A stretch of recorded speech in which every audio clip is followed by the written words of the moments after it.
ఎప్పుడైనా ఏదైనా సీతాకోకచిలుక ఎగరటం చూసారా? అది ఎంత అందంగా ఎగురుతూ ఉంటుందో. ఒక పువ్వు మీద నుంచి మరొక పువ్వు మీదకు, ఒక ఆకు మీద నుంచి ఇంకొక ఆకు మీదకు. కానీ దానికి ఆ ఎగరటం ఎక్కడి నుంచి వచ్చింది?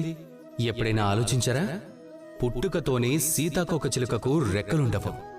అది పుట్టుకతో కేవలం ఒక చిన్నపాటి గుడ్డు అంతే. ఆ తర్వాత అది ఆ గుడ్డుని పగలగొడుతుంది, ఒక పురుగులా మారుతుంది. మెల్లమెల్లగా పెద్దదవుతుంది, దాని శక్తి పెరుగుతుంది. ఆ తర్వాత అది తన లార్వాను చీల్చుకొని తన రెక్కలను విప్పుతుంది. ఈ ప్రక్రియ తనకు తేలికైంది కాదు, చాలా బాధాకరమైనదవుతుంది. కాని తన ఆ బాధను స్వీకరిస్తుంది. ఆ తరువాత మెల్లమెల్లగా ఎగరటం నేర్చుకుంటుంది. ఎగరటం కేవలం ఈ ఆకాశంలోనే కాదు, నిజానికి మన మనసులో ఎగురుతుంది. ఒక గుడ్డు నుంచి సీతాకోకచిలుకలా మారే ప్రయాణం ఎంత కష్టమవుతుందో అంతే కష్టమవుతుంది ఈ ప్రపంచంలో మంచి పనులు చేయటం. అంతే కష్టమవుతుంది ఈ ప్రపంచంలో గొప్పవాళ్ళవ్వటం.